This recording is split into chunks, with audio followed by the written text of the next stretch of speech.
Everyone, good morning. তো এখন বাজে ভোর 4টে। আমি কিন্তু গোপু সোনাকে রেডি করে নিয়েছি। কেন বলো তো?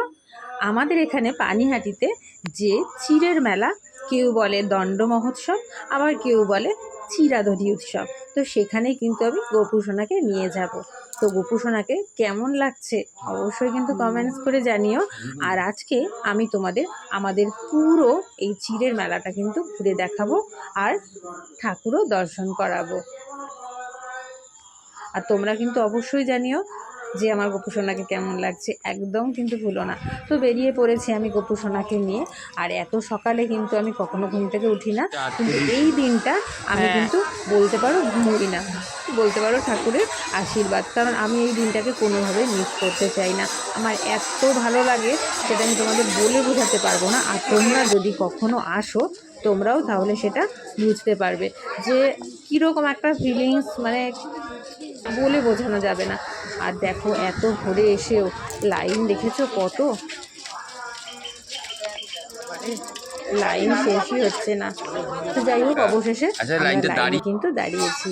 আর দেখো, এখানে কিন্তু মালসা বিক্রি হয় বিভিন্ন দামে, 30 টাকা, 20 টাকা, তারপরে যার যা ক্ষমতা সেই অনুযায়ী কিন্তু প্রভুর জন্য মালসা ভোগ এখান থেকে নিয়ে নিতে পারবে।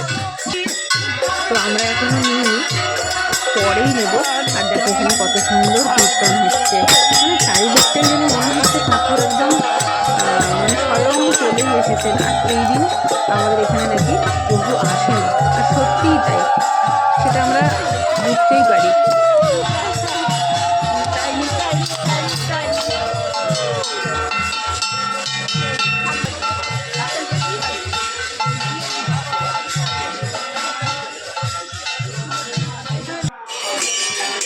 তো তোমরা যারা আমাদের এই মেলায় আসতে চাও বা এই সকালবেলার দৃশ্য দেখতে চাও, তারা কিন্তু আসতেই পারো। এই মেলা কিন্তু হয় 20 তারিখ জুন মাসে। তো আমি কিন্তু এই দিনটা কোনোভাবে মিস করতে চাই না। তো যাই হোক, আমাদের কিন্তু লাইন নিয়ে নিল। আর এদিকে দেখো কত দৃশ্য, আর এখানে দেখো গঙ্গাটাও তোমাদেরকে দেখিয়ে দিচ্ছি। তো আমি তোমাদেরকে দর্শন করাবো প্রভুকে। তো তোমরা একটু তাড়াতাড়ি দর্শন করে নিও, কারণ এখানে না দাঁড়াতে দেয় না, এতটাই ভিড় হয়। খুবই তাড়াতাড়ি আর কি এখান থেকে পুজো দেওয়া হয়, কারণ প্রচুর মানুষের ভিড় হয়। তো চলো তোমরা দর্শন করে নাও।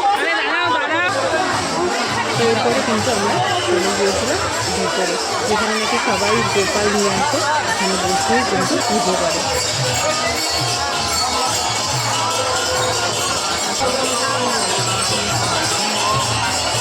জগন্নাথদেবকেও দর্শন করে না, এখানে দেখো গোপাল নিয়ে এসেছে সবাই।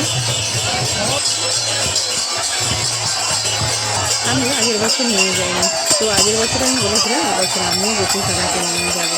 তো এই দেখো, এই গোপালটা কত বড়। তো এখানে কিন্তু আমরা অনেকক্ষণ দাঁড়িয়েছিলাম, আমাদের দাদা ভাই আর আমি।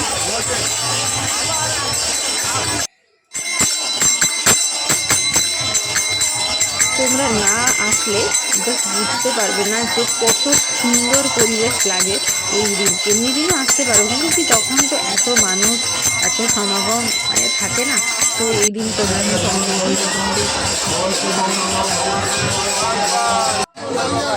এখানে দেখো জল আর বাতাসা দেওয়া হচ্ছে প্রত্যেককে, মানে অনেক দূর দূর থেকে সবাই আসে, কেউ যাতে ক্লান্ত হয়ে না পড়ে বা তারা যেন জলের কষ্ট না পায়, খুবই ভালো ব্যবস্থা আছে।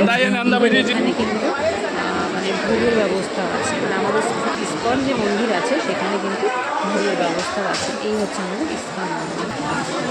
তো এই দেখো, এখানে কিন্তু ভোগ রান্না হচ্ছে, 7:30 থেকে এখানে লাইন দেওয়া হবে প্রসাদ দেওয়ার জন্য। তো এখানে প্রসাদ কিন্তু কুপন কেটে নিতে হয়।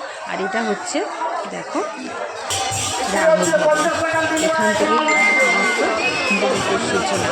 তো গল্পটা কি একদম বলবো, কারণ আমিও জানতাম না, গল্পটা শুনেছি। তো যাই হোক, তোমরা দর্শন করো।